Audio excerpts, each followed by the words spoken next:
think I was saying something, and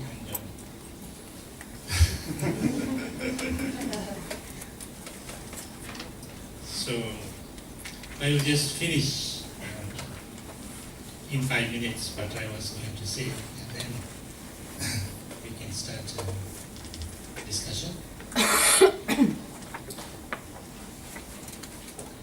What I was saying is this, that all these negative emotions, like anger and hatred and this group, greed and craving and attachment to this group,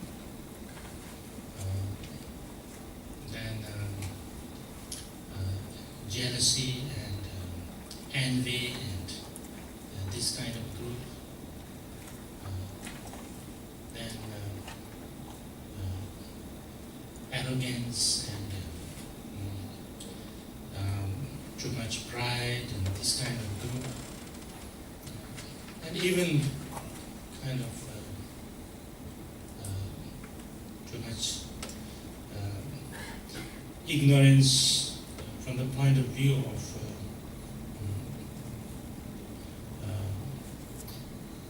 the dualistic view, and therefore, holding on to the self-centered ego group. All these,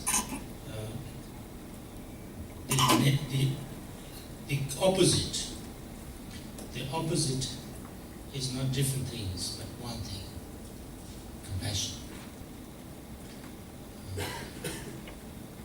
I think that's something very important to understand, because we can understand clearly that when you have the anger, the opposite of compassion, but also when you have compassion, you don't want to kind of just hold on to. You want to share. You want to give. You want to wish to have other people. So it's also the opposite of greed and too much kind of clinging and envy and jealousy also. The compassion is the opposite of that, and then too much pride and arrogance. Compassion is opposite, because compassion is regarding others more important as important as yourself. So therefore, you also see the values and qualities of others, and even ignorance, especially the ignorance, the practical ignorance of duality, which actually creates the self-centeredness, is the more compassionate you are, the more you are kind of you are open, and you are kind of not I but we, and we includes almost everybody. So therefore you become much more, what can you say, spacious, much more unclinging, and kind of not kind of centralized to your own benefit only. So therefore, compassion is regarded as something working on all these negative emotions. So therefore, generating that compassion, and the more our mind, first, what we try to do is to make that way of being, in a compassionate way of being, in a compassionate way of seeing, in a compassionate way of feeling. And then, when that happens, then the actions automatically follow. That's the idea. And in fact, whatever action follows, whatever action is done, if your mind or if your intention is in a positive way, then that action actually becomes something positive, whatever it may be. So therefore, the intention and the motivation becomes so important in Buddhist training. Because otherwise, then even if you do something, or you try to do something,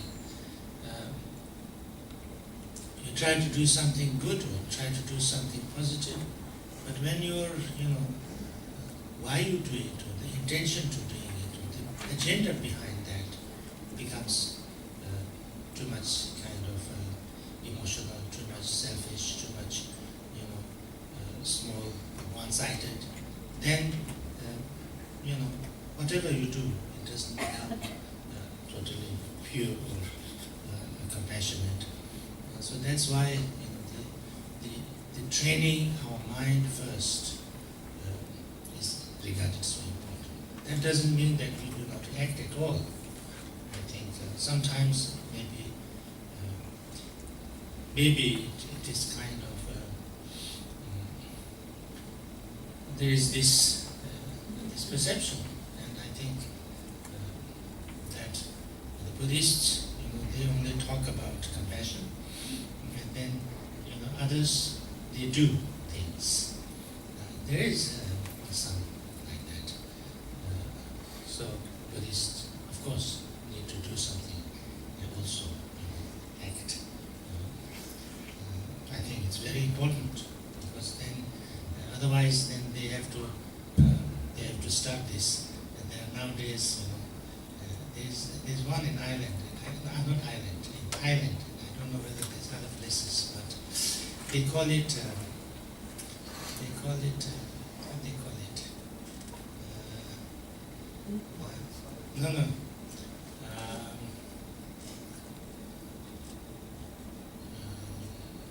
Engaging Buddhists. Engaged Buddhists. The rest of Buddhists are not engaged. They're just thinking.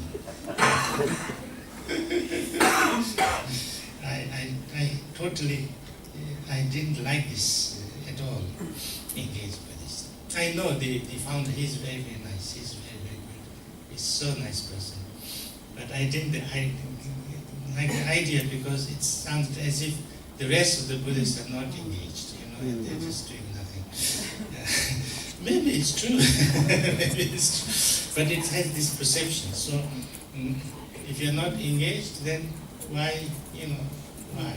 And of course, the reason why they have to have this engaged Buddhist says that other Buddhists are not engaged enough, So that's not right. That's not right. So therefore, wherever I have a small kind of a group or a center or things like that, I always insist that you should do something, some kind of a thing which is helping others in a practical way.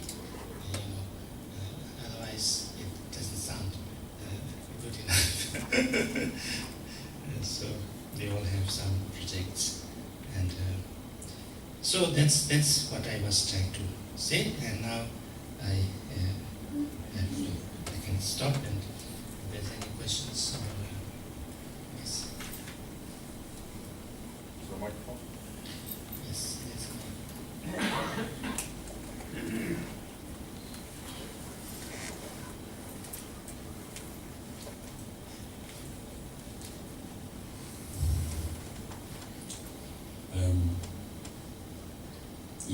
You talked about a holy person being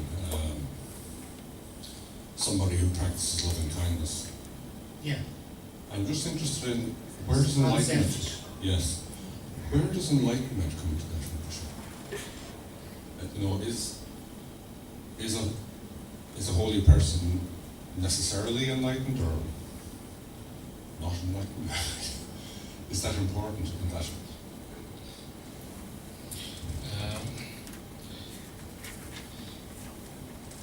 Enlightenment is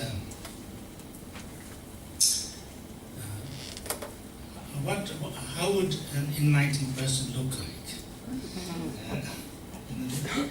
You know, what I'm trying to say is, how would an enlightened person look like? Somebody from, I'm not talking about his or her own perspective, but from somebody else. I think this is my idea, kind of the image I get is an enlightened person should be somebody who is not so selfish.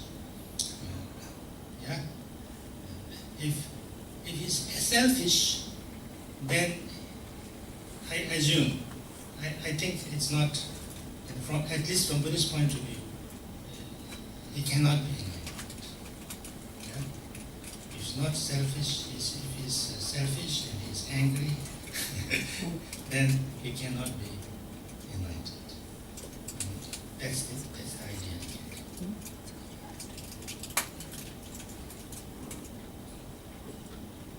I suppose what I mean is, can you really practice loving kindness effectively if you are not enlightened?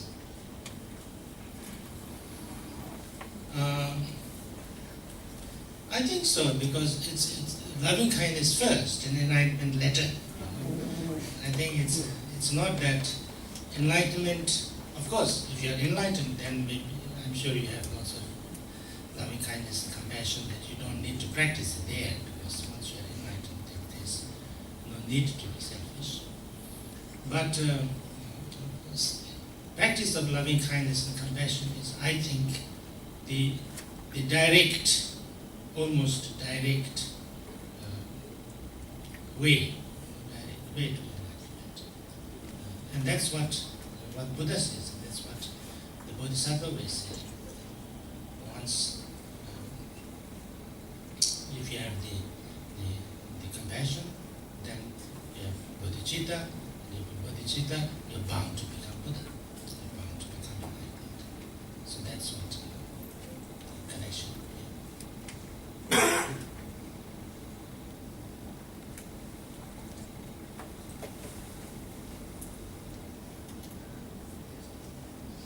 I was going to ask if you could talk a little bit about letting go of the need to feel right, and more about the need to let go of feeling like you have to be right, but also of letting go of the need to make other people feel like they're wrong, and how to do that.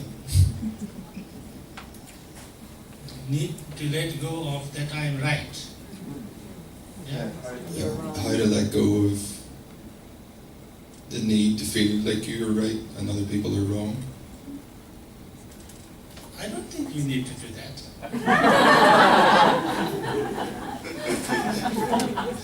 If I'm right, why should I let go?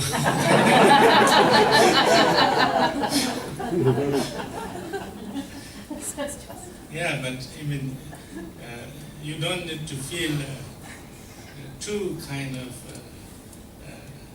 what can you say, too serious, too, what can you say, too, Fixate. and too kind of, too much think about it, too, I could be right sometimes, why not, but am I always right? Most probably not, no?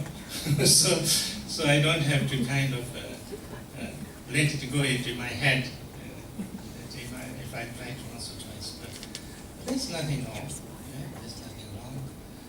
I think that the thing is that I should try to be right. I should try to do the right thing. And if I feel I'm doing the right thing, I think I have to be proud of myself. And I have to be proud. When I say proud, there are two prides, no? I mean, there are many prides. But one pride is that I'm doing okay, that's very nice, appreciation of what is going on. That's okay, that's very good. I think that's how we learn. No? We can't learn from just punishing and saying you're wrong. You have to pat our back sometimes. You have to appreciate. Appreciation is very good. That's no problem. But then, if that kind of goes into your head, what they call, then it's not very good, because that's not true. It's not factual. It's not true. But then people are wrong. People can be wrong.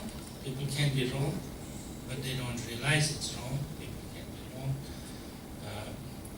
and they realize it's wrong. Still do it. People can be right, but you think they are wrong. It's also possible. And then also, there are many rights and many wrongs. There's nothing called right and wrong. Only one wrong and only one right. I think, somebody can do something like, and then that has its own positive side and its own not so good side also. And somebody has do something that has its own good side and another not so good side. So you cannot just say right and wrong, one category. So therefore, like ideas, people, everybody has a different opinion about anything. So you can't totally say wrong, right? My thing is right, another thing is wrong. It's nothing like that. So that's I think the main thing, that you understand that, and then you kind of you are also able to appreciate that which has its own benefit and things like that. Not saying that only my idea is right and nothing is right, because it's not like that. It's not like that. It's, the different people, different areas, different situations is so different. Something sometimes very obvious things also. I got lots of experiences in this. Once there was it really little bit opened my eyes, I think. I was at one Tibetan settlement, and there was one young lady from somewhere, Europe or America. And they invited me for a dinner, and then she was also invited there. And then we were starting talking. She was helping them to build some toilets. And then she was getting so much difficulties because everybody was wanting it in a different way. And then I was listening to all different opinions. And they were giving her so much trouble. But she was also very adamant, and she was giving them so much trouble. And at the end, I think it didn't really happen, I think. So, you think that, I want, when there is a settlement, and then you need toilets, no? You would think that you need toilets. And if somebody is going to come and build toilets for you, I would think they would be very happy, no? But no, it was not like that. So it's not easy. People have different ideas.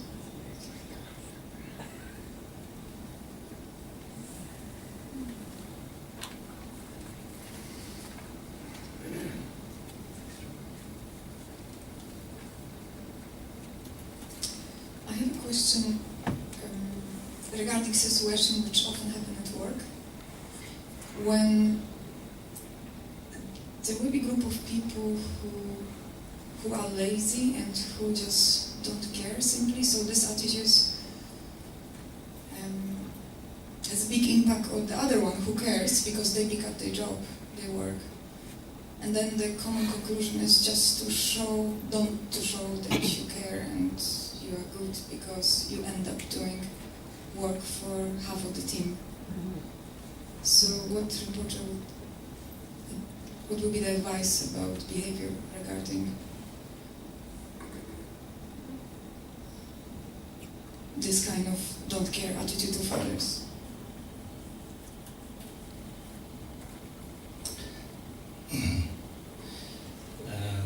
This is a very common thing. Everywhere you have this kind of things.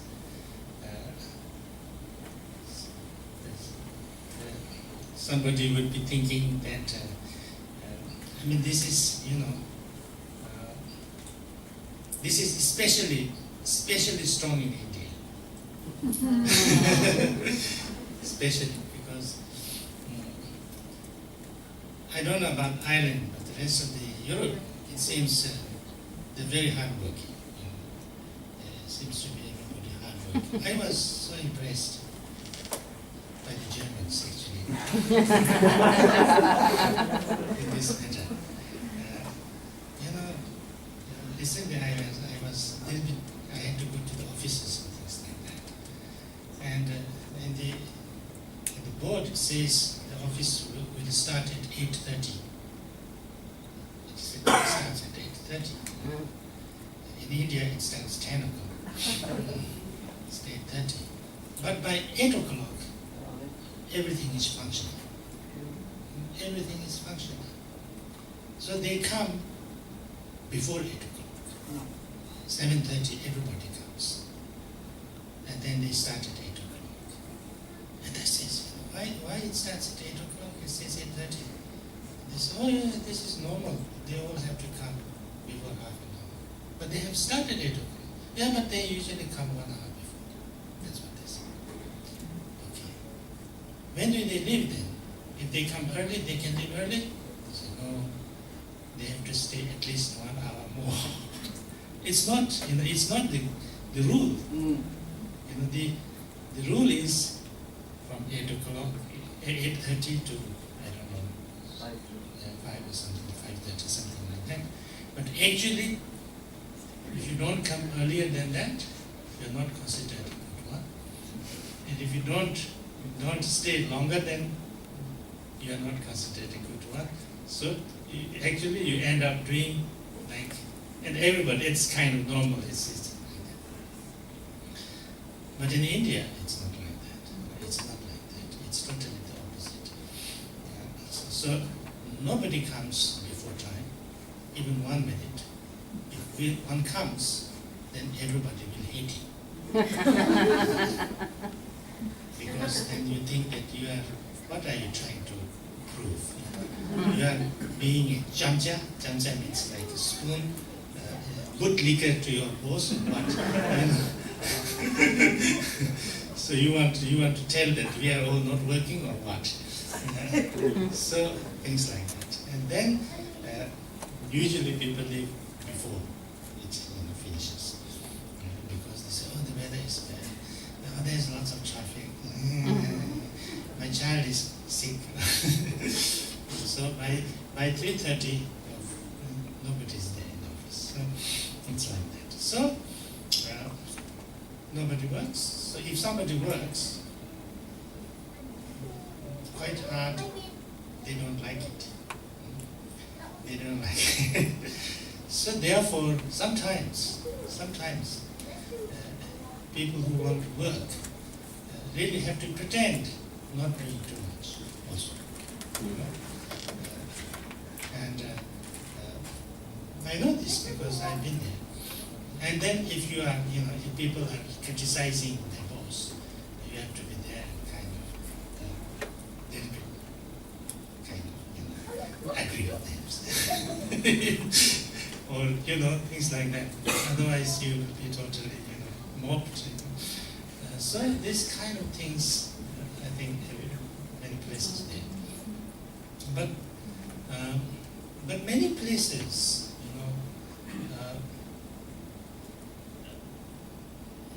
I don't know in the West, but in India and these places, I think here also maybe, the real people who really take things, who really do things, are few.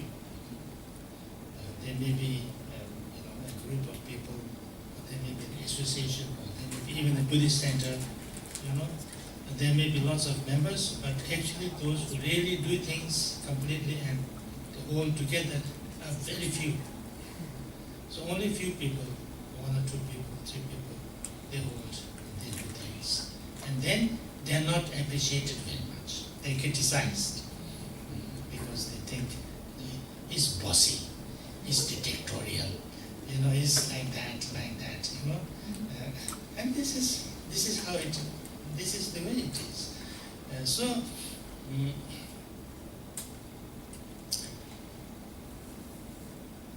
I think that's. I understand it like this. That we have to. I think be ready for that. Understand this situation, people's alternatives. Those who are not working sometimes criticize more. And then those who are doing things, they're not necessarily always appreciated. Because sometimes you can make mistakes in doing wrong things. And those who don't do anything cannot make any mistakes. So they will never get any, So this is something like that, but still, those who really want to do it, they do it, and then sometimes they get into trouble. But that's the way it is, I think. But one needs to be a little bit. I don't think it's a. That's why I say that there is no kind of one cure. I say it like this, there's no one cure for the problem. So you need to see what best way to do things in that situation. And try to make it as best as possible.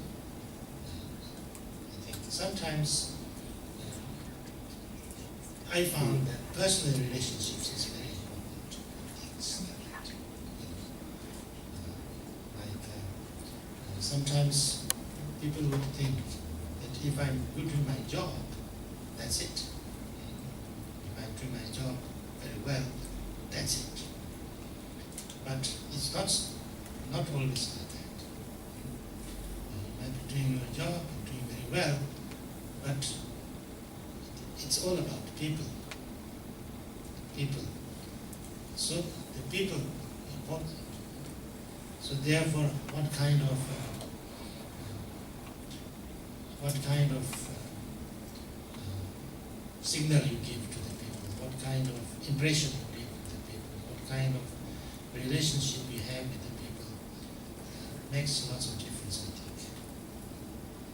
So I used to say this, and I said it earlier also, that when you come to a new place, people will teach you.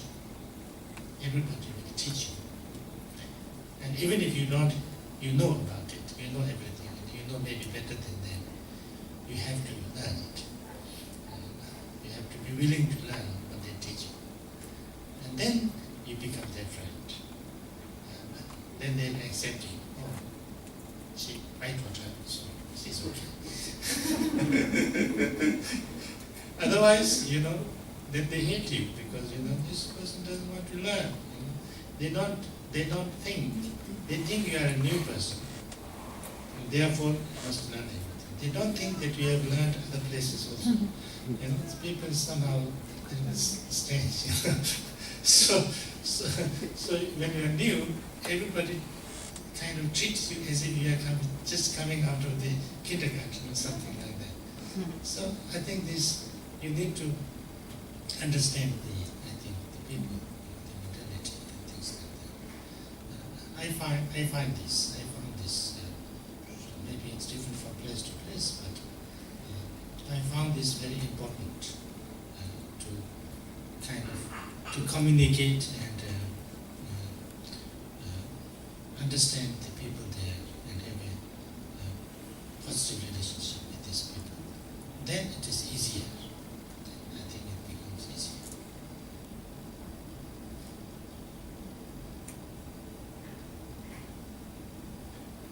Rinpoche, I'm wondering about the practice of doing actions inspired by compassion and loving kindness, and then the practice of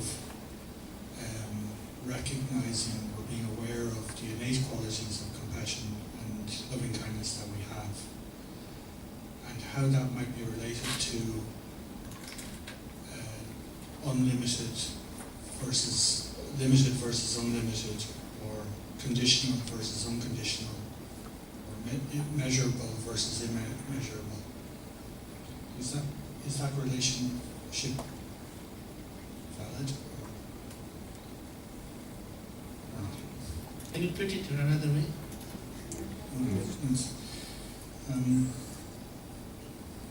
Well, there are. Sometimes we wonder, what's the compassionate thing to do? What's the loving kindness thing to do? And then, so that's one type of practice. Another type of practice is recognizing the inner qualities, the innate qualities of compassion and loving kindness that's there without discussing any action. So there's those two different practices, and I'm wondering, are they related to, conditional versus unconditional, limited versus unlimited, and measurable versus immeasurable?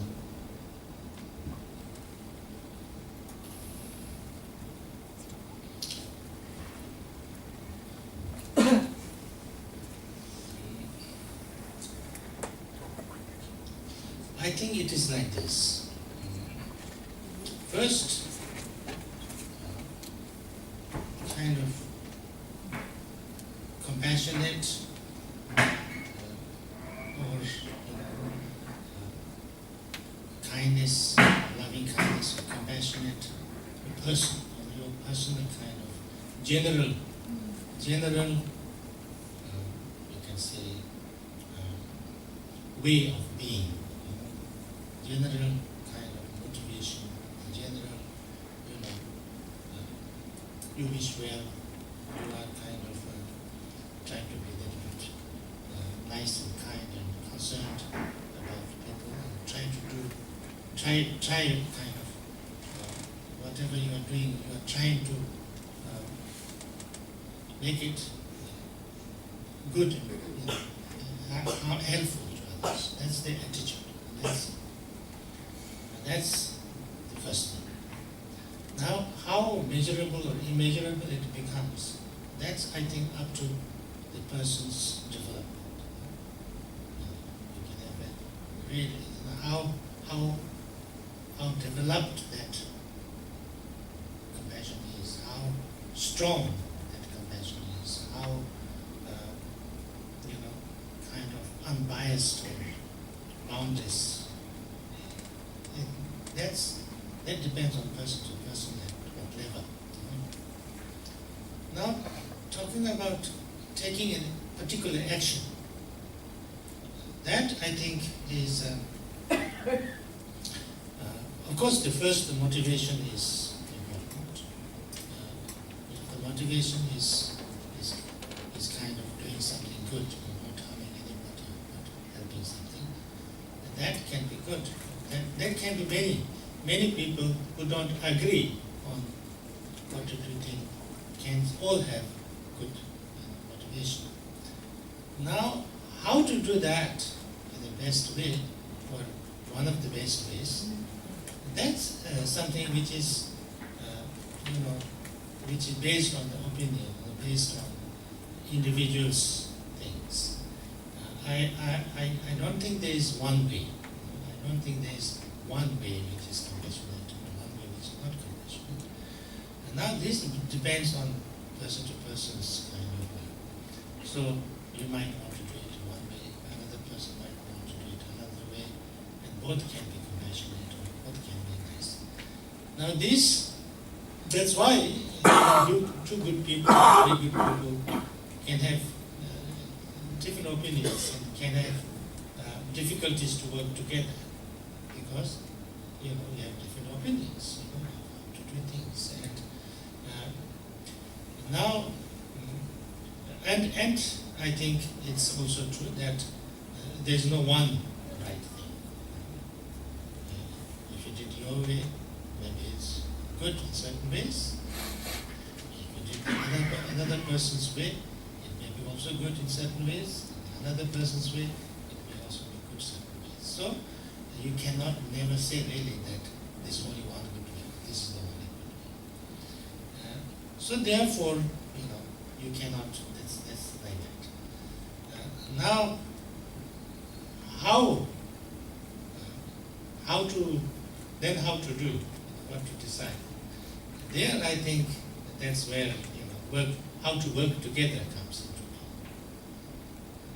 I think this is a very important thing for all of us to try to learn how to work together. No?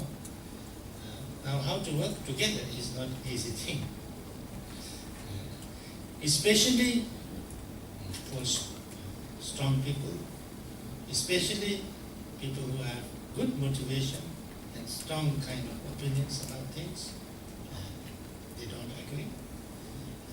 Especially Buddhists.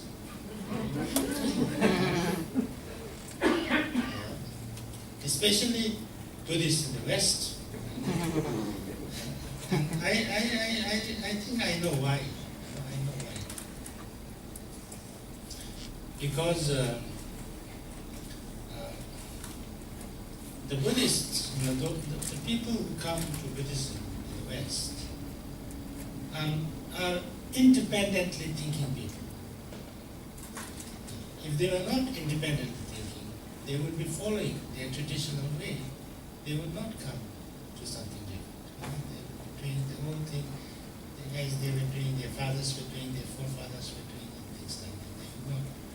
So they are independently thinking people. Now, independently thinking people are those who have strong opinions, because they're independently thinking.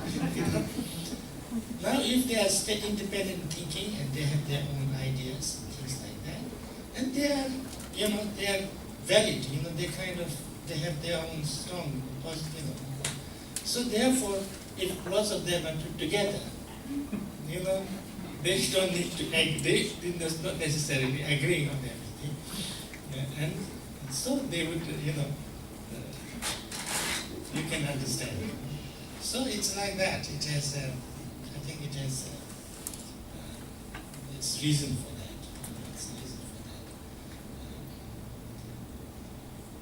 that. But there is,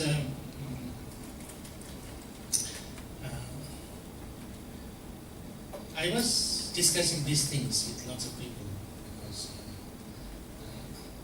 and the Sufis have found a way. They have to work together, which is called circle.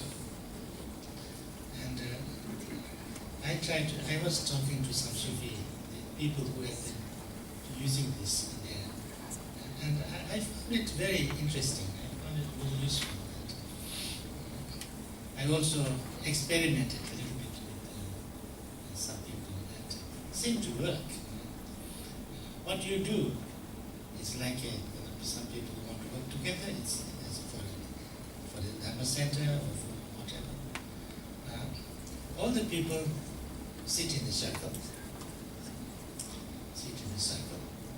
And then you kind of choose one person as the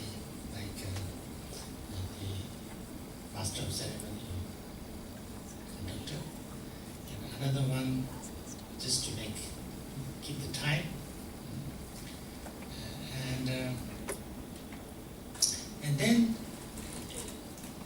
everybody only speaks not more than 1 or 2 minutes. You make a very short time. And then they speak, they are all kind of in a circle. And then the center is empty. There's nothing in the center. Now, whatever subject you want to discuss,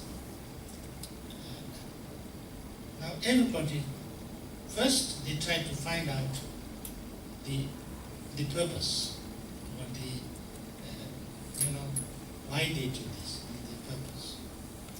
And each one says their understanding of the purpose. And they don't speak to each other, they speak to the center. And then everybody says, just 2 minutes, 3 minutes, 1 minute, everybody. And through that, when everybody expresses, then everybody kind of gets an idea of everybody's ideas about what the purpose is. So they really make very clear to everybody and each other what the purpose is.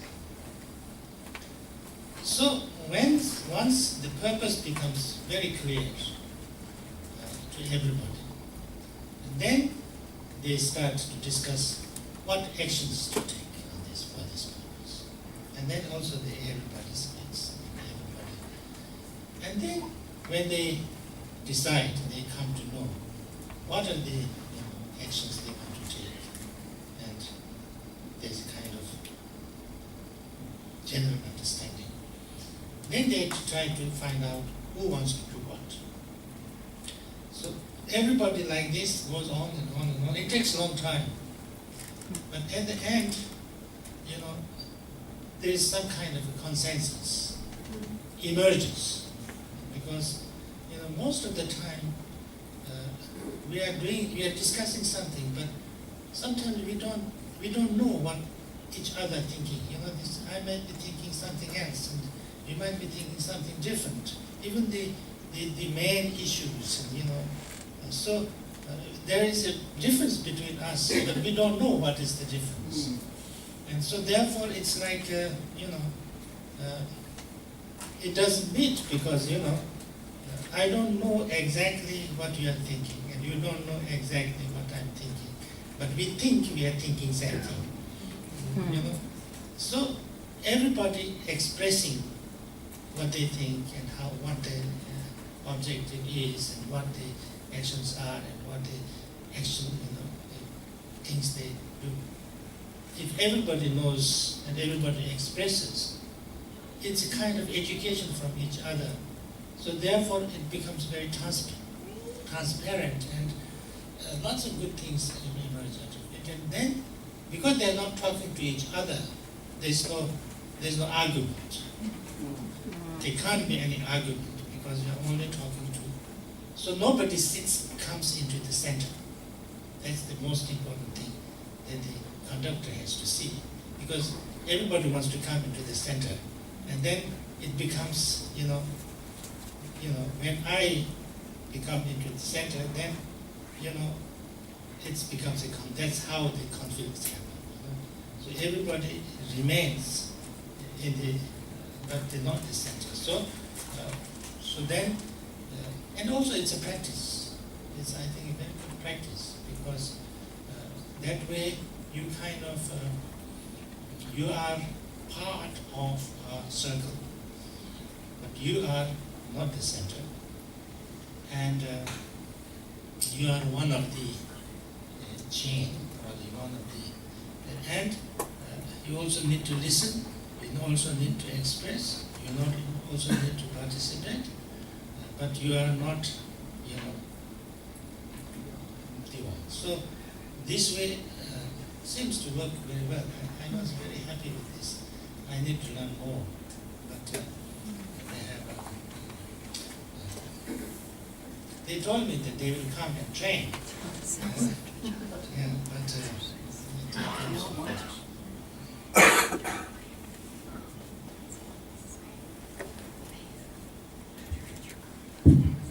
Rinpoche, I want to talk about what you were talking about yesterday. particular the subject of fear. And I want to refer back to the story of the Zen monk and appreciating the person who was giving them lots of abuse and so on. And I find the story very interesting. And I'm just wondering, is there more one can do than shifting your attitude in the circumstance right there, right then, when somebody is quite aggressive towards you? And in particular, I refer to it in the context of if you're not very equipped personally to aggressive people, you know, it's your childhood or your background has a significant reaction to that, even physically. You know, you can get a panic attack or you can get into quite strong senses of fear, but you're faced with this there before you, and it's one thing being aspiring to be the Zen monk and become enlightened through those experiences, but is there anything else that you can do in that situation, right there, right then? And the option of running away is not an option. So do you have any advice other than simply the attitude of dropping the fear?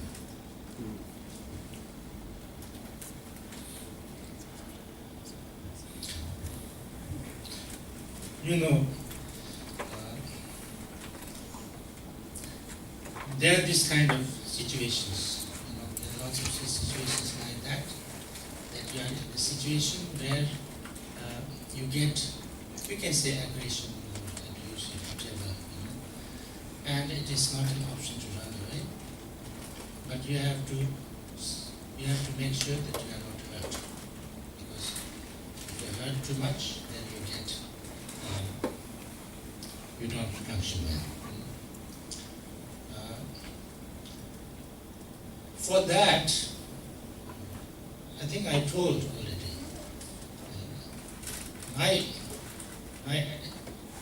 My experience, my option is that to see it like this. Yeah?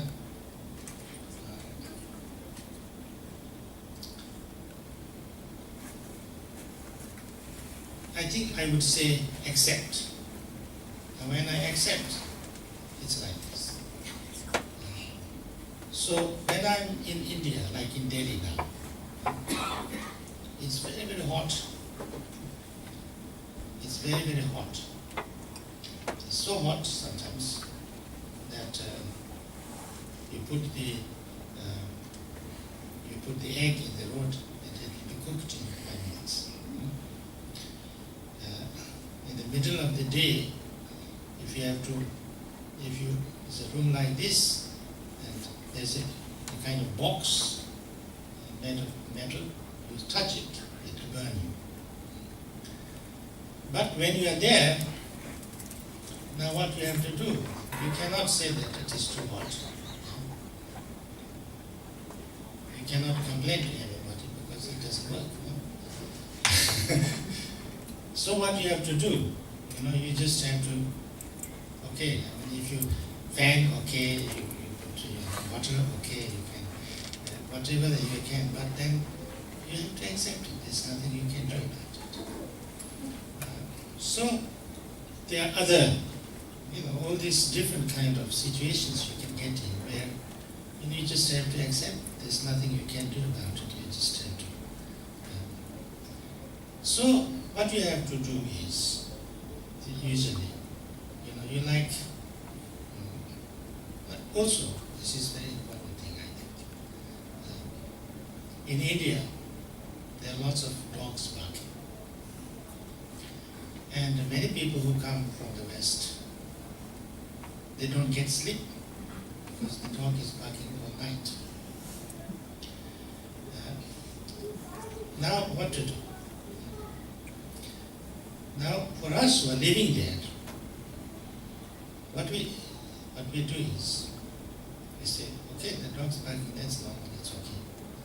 So, I go to sleep, even if the dog's barking. And after some time, I don't hear the dogs. I really don't hear the dogs. Of course, if people say dog barking, oh yes, I would hear it.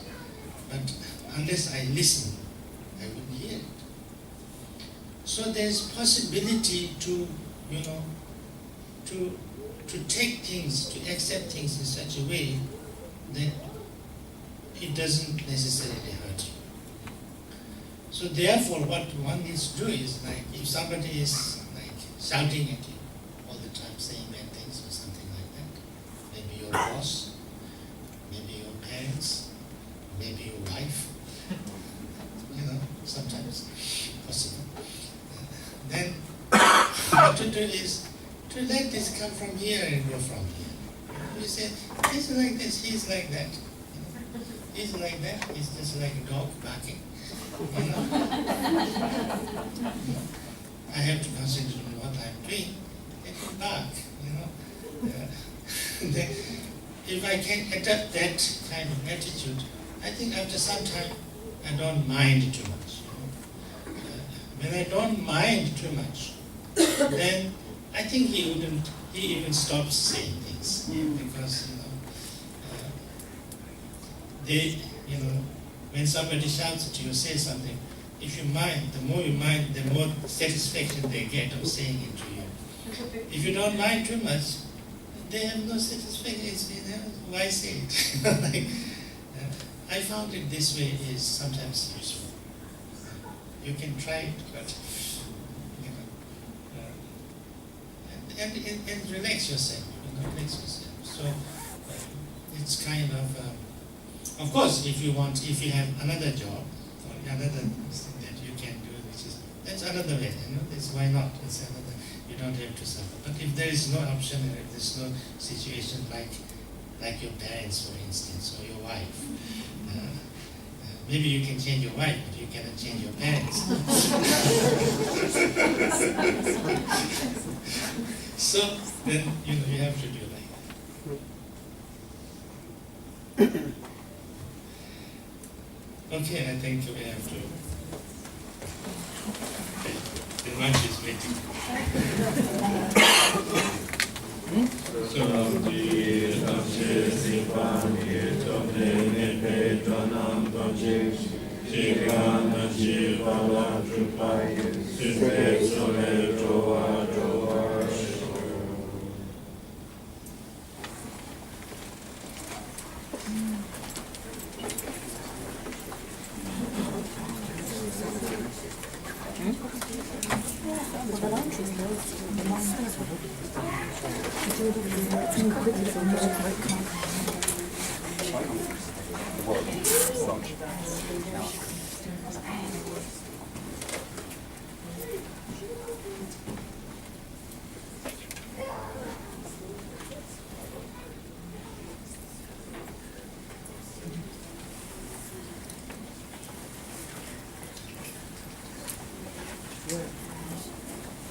Not too bad. Yeah.